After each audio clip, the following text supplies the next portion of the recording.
Step onto the ancient stones just before dusk, and you will hear a quiet melody of copper hammers and distant prayers echoing through walls built 1,000 years ago.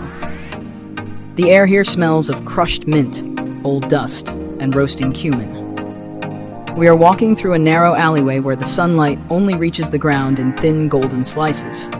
To your left, an old man in a long woolen halaba sits on a wooden stool, his hands gracefully pouring boiling water from a silver teapot high above a small glass.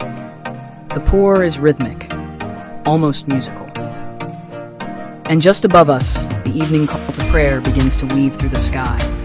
It is a deeply human voice, rolling over flat rooftops and echoing against cold mosaic walls. You can feel the vibration of life happening in every hidden corner, behind heavy wooden doors studded with iron. There are no straight lines here, only winding paths that seem to intentionally lose you in another era. This is not just a place you look at.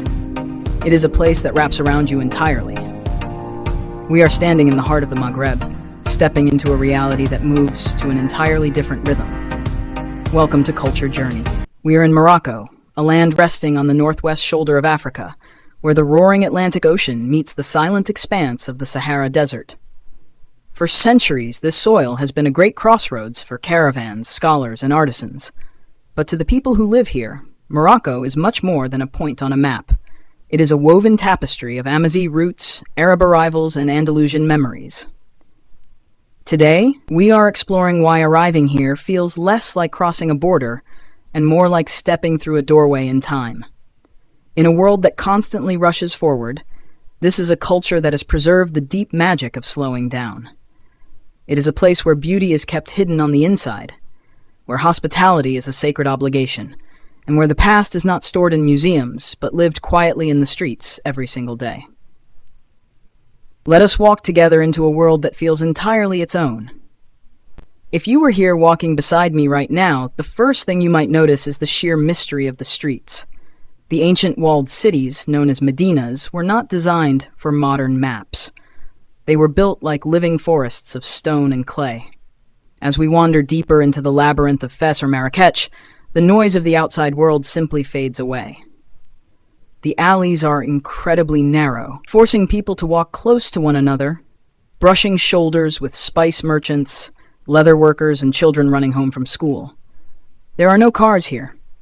The only traffic is the occasional donkey carrying heavy sacks of flour or bundles of fresh mint, walking the very same paths its ancestors walked centuries ago. You might look at the tall, windowless earthen walls surrounding us and wonder why everything feels so closed off. But this is one of the most beautiful secrets of Moroccan culture. True beauty here is not meant to be shown off to the street. It is protected, kept inward for family and guests. When a heavy wooden door swings open, it reveals a riad, a traditional home built around a central courtyard. Suddenly, the dusty alleyway is replaced by the smell of orange blossoms, the gentle sound of a trickling fountain, and walls covered in brilliant star-like tiles. This architecture is a reflection of a deep cultural mindset. The exterior is humble and uniform, designed primarily to protect the sacred privacy of the family and shield the home from the harshness of the outside world. The interior is a private paradise, representing the soul of the family. It makes you realize how much of modern life is focused on outward display, while here, the most profound treasures are discovered only when you are invited inside. And you will be invited inside. Hospitality in Morocco is not merely polite behavior. It is an ancient instinct, shaped by centuries of nomadic life in harsh landscapes where welcoming a stranger was a matter of survival and honor. If a shopkeeper asks you to sit down or a family welcomes you into their home, the very first thing you will experience is the ritual of mint tea. While visitors playfully call it Moroccan whiskey, locals simply know it as atay. It is a careful blend of green tea, fresh spearmint leaves, and generous amounts of sugar. Watch closely as it is poured. The host raises the silver pot high into the air, creating a long, elegant stream that plunges into a tiny glass, creating a crown of white foam. This height is not just for a dramatic show. It cools the tea and aerates it, making it perfect for drinking. But the tea itself is only an excuse for the real purpose, which is time. In many parts of the world, we drink coffee or tea to wake up or to hurry back to work. Here, tea is the opposite of a clock. It is a reason to stop. It forces you to sit, to ask about family, to listen, and to share a quiet moment of humanity. There is a famous proverb here about the 3 glasses of tea served to a guest. The first glass is said to be as bitter as life. The second glass is as strong as love. The third glass is as gentle as death. To refuse a glass of tea is to refuse a connection to this beautiful philosophy. When you sit on a low cushion with a warm glass in your hands, the rush of your normal life begins to dissolve. As we finish our tea and step back out into the winding streets, you cannot help but notice the profound devotion to craftsmanship. Listen to the rhythmic tapping of the brass worker shaping a lantern. Smell the cedar wood being intricately carved by a master carpenter in the woodworking district.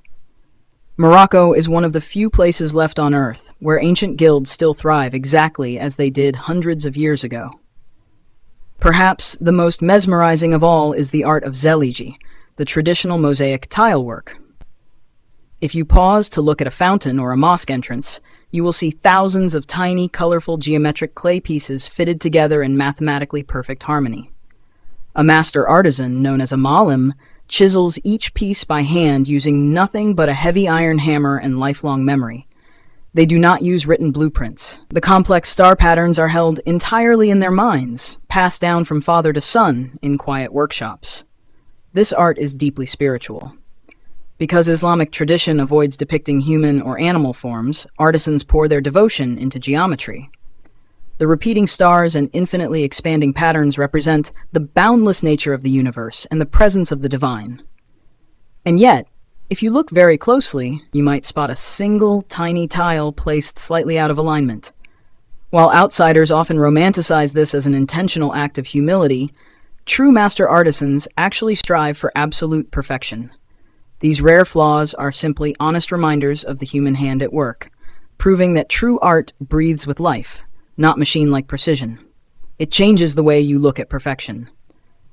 The beauty is found not in flawlessness, but in the faithful, patient human effort. But the spirit of the Medina was not born in the city. It drifted down from the high peaks and the deep sands. To find the true origins of this culture, we must look to the horizon, where the Atlas Mountains rise like a jagged spine across the country, eventually giving way to the vast, silent ocean of the Sahara. The heartbeat of Morocco is fundamentally tied to this earth. Long before Arab expansions brought Islam and a new language to these shores, this deep and rugged landscape belonged entirely to the Amazigh people. The Amazigh, whose name translates to the free people, are the indigenous heart of North Africa. Their presence is everywhere. You can see it in the striking geometric tattoos that older women still wear on their chins and foreheads, symbols of tribal identity and protection against the harsh elements. You can feel it in the bold, earthy colors of the hand-woven rugs that blanket the stone floors of mountain villages. And you can hear it in their language, a beautiful ancient tongue that whispers through the high valleys. When you stand on the edge of the desert at night, with the red dunes turning black under a sky thick with stars, the silence is so heavy it almost rings in your ears. This landscape has profoundly shaped the Moroccan soul. It teaches resilience. It demands community. The harshness of the desert and the mountains is exactly why the interior of a home must be so lush, and why the welcome given to a guest must be so warm. The environment dictates that humans must rely on each other to survive. That deep sense of mutual reliance still permeates the modern cities today. As we return to the city squares, like the famous Jama El Fna in Marrakech, you will see how this deep need for connection continues as the sun goes down. The square fills with smoke from food stalls, the sound of drums, and large circles of people sitting on the ground. In the center of these circles are the Hakawati, the traditional storytellers. They do not read from books. They speak from memory, sharing legends of ancient kings, clever animals, and foolish thieves. The crowd leans in, entirely captivated, offering small coins to keep the narrative alive. In our modern era of endless scrolling, witnessing hundreds of people completely absorbed by nothing more than the human voice feels like magic. It is a powerful reminder that we are, at our core, creatures who need to share narratives to understand our world. What might surprise you most as we journey through this land is that nothing feels artificial. Often, when we travel, we visit historical sites that have been sectioned off behind velvet ropes, preserved under glass as artifacts of a dead past. Morocco defies this entirely. The tanneries of Fez still process leather using the exact same stone vats, curing the hides and coloring them with natural dyes made from saffron, indigo, and poppy exactly as they did 1,000 years ago. The communal bakeries still receive dough from local families every morning, the baker recognizing which round loaf belongs to which household just by the scorch marks on the crust. The past here is not a ghost. It is a living, breathing participant in the present. It makes you reflect on what we have traded for modern convenience. When you buy a loaf of bread in a supermarket, it is an anonymous transaction. When you take your dough to the communal oven and greet the baker who has known your family for 3 generations, it is a daily reaffirmation of your place in the world. You belong to a neighborhood. You belong to a lineage. Morocco feels like another world because it holds on to these invisible threads of connection that so many other places have let slip away. As the night completely settles over the rooftops and the lanterns begin to cast long, intricate shadows across the mosaic floors, a deep sense of peace seems to rise from the earth itself. Morocco reminds us that time does not always have to move in a straight, rushing line toward the future. Sometimes time is a circle, repeating the ancient rhythms of prayer, hospitality, and shared existence. To experience this culture is to remember something fundamental about what it means to be human. It teaches us that our walls do not need to be transparent, but our doors should always be open to strangers. It shows us that true beauty takes immense patience to build, and that perfection is never the ultimate goal. Whether you are wandering through the dense, fragrant alleys of an ancient city, or standing in the vast stillness of the dunes, you are feeling the heartbeat of a people who know exactly who they are and where they come from. It is a profound feeling of continuity, anchoring the human soul in a rapidly changing world. Thank you for walking beside me on this journey today. There is so much more of this beautiful world left to explore, so many hidden courtyards to discover, and countless stories waiting to be shared. If you felt a connection to our journey today, tell me in the comments which part of this hidden world you would want to experience first. Then, please take a moment to like this video and subscribe to Culture Journey. Share this with a fellow traveler, whether they explore by plane or by imagination. We will keep walking these ancient paths together. Make sure you are subscribed so you do not miss our next journey into the unknown. Until then, stay curious and take care.